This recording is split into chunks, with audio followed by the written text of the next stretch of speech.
As the shadowy figure's body began to fall, the woman reached out, grabbing hold of it, as it seemed to be leaning in the direction of the child. She struggled with it, as she did not have a great deal of physical strength, but managed to divert its fall, shifting it to the side as it hit the ground. She seemed winded in the moment, attempting to catch her breath. Here, this fairly young woman, probably no older than her mid-20s, stood in the center of the woods, in the middle of night, breathing heavily, the cold night air making her every breath visible. A fairly thin woman, wearing clothing that was somewhat dirtied, covered in stains, her tattered shoes covered in small tears and nicks, a telltale sign that they were far from new, stains of grass, dirt, and mud upon them, and even upon the bottom of the dress that she wore, the gown that hung to her ankles, a faded tan color, just as many stains and small cuts as the shoes that she wore. And if one were paying attention, even if one weren't, one could never mistake the colors of dark crimson across her blouse and dress. Blood, not fresh, not the blood of the assailant that had just fallen.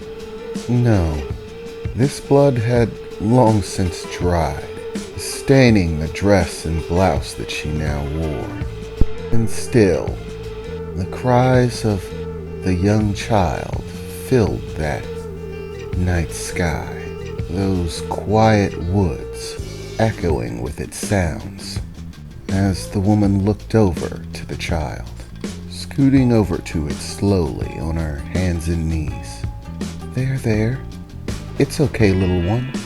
You're safe now, the woman said, as gently and reassuring as she could, beginning to gently place her hands upon the child, stroking the top of its head, as she began to pick the child up and cradle it in her arms.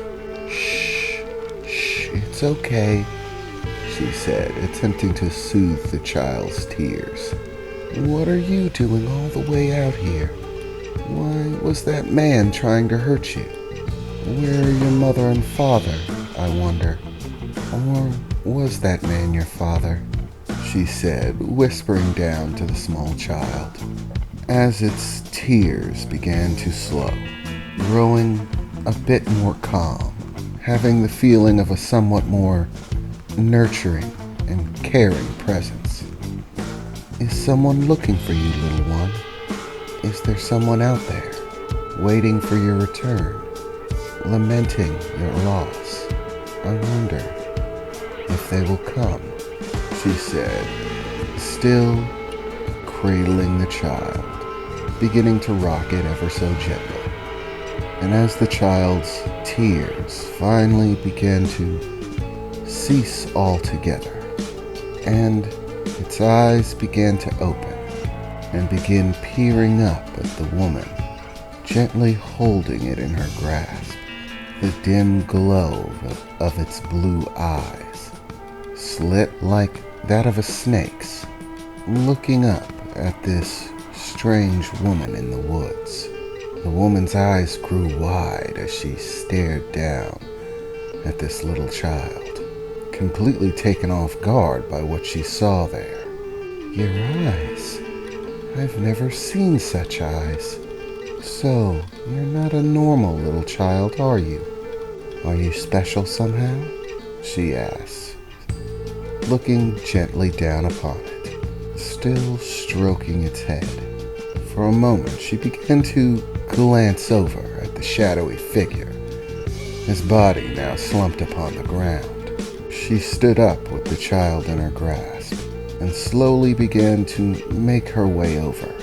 His head now lay upon the ground, the cloth of the cloak he had upon him covering its features.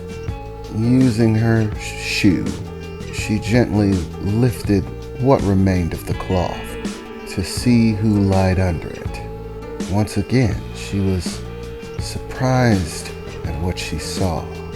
Not a man, at least not one like she'd ever seen before. No, this was something else.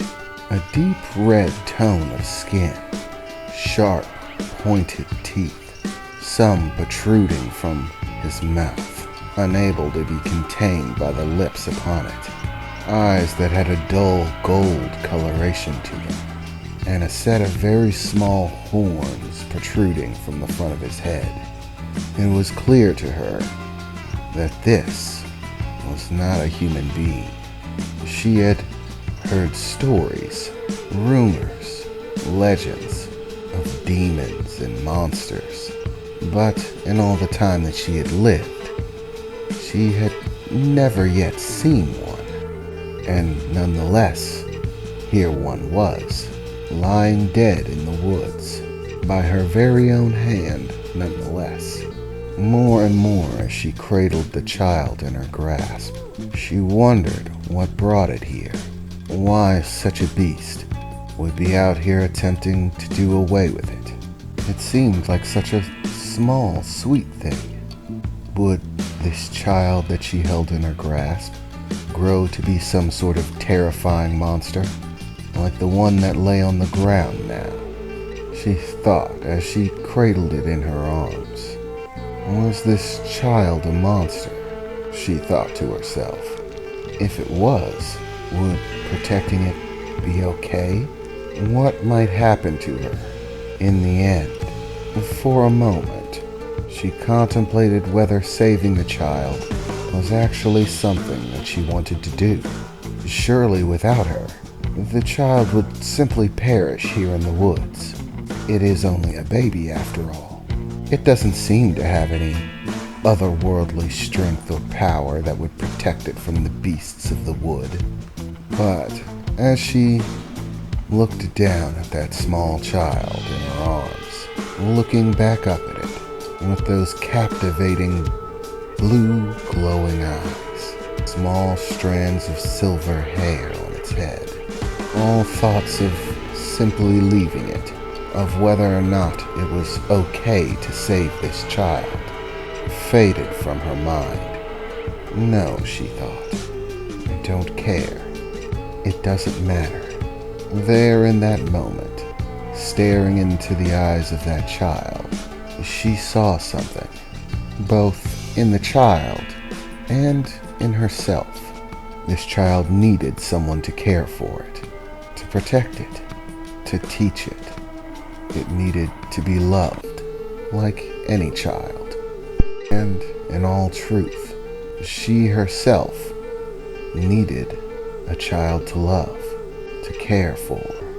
In the moment, it seemed as if it were a blessing, a gift given to her in the darkest of times, a blessing to ease the burden of her suffering and loss, as if the universe itself had conspired to return to her something stolen away. And there, cradling it in her arms, that small child began to reach up with its tiny little hands, grabbing at the fingers that she had laid upon the wraps surrounding it, gripping them tightly. And in that moment, she fell in love.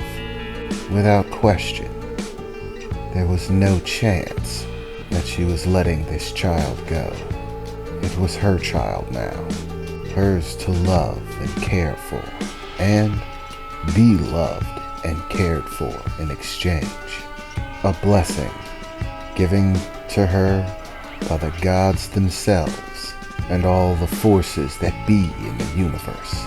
Karma come to rewrite the balance of negative and positive in one's life, to give her joy, happiness, and fulfillment, to replace what had been taken away, to maintain the balance. Yes, it was clear from that very moment that she had decided it. There was no question. This child was now hers.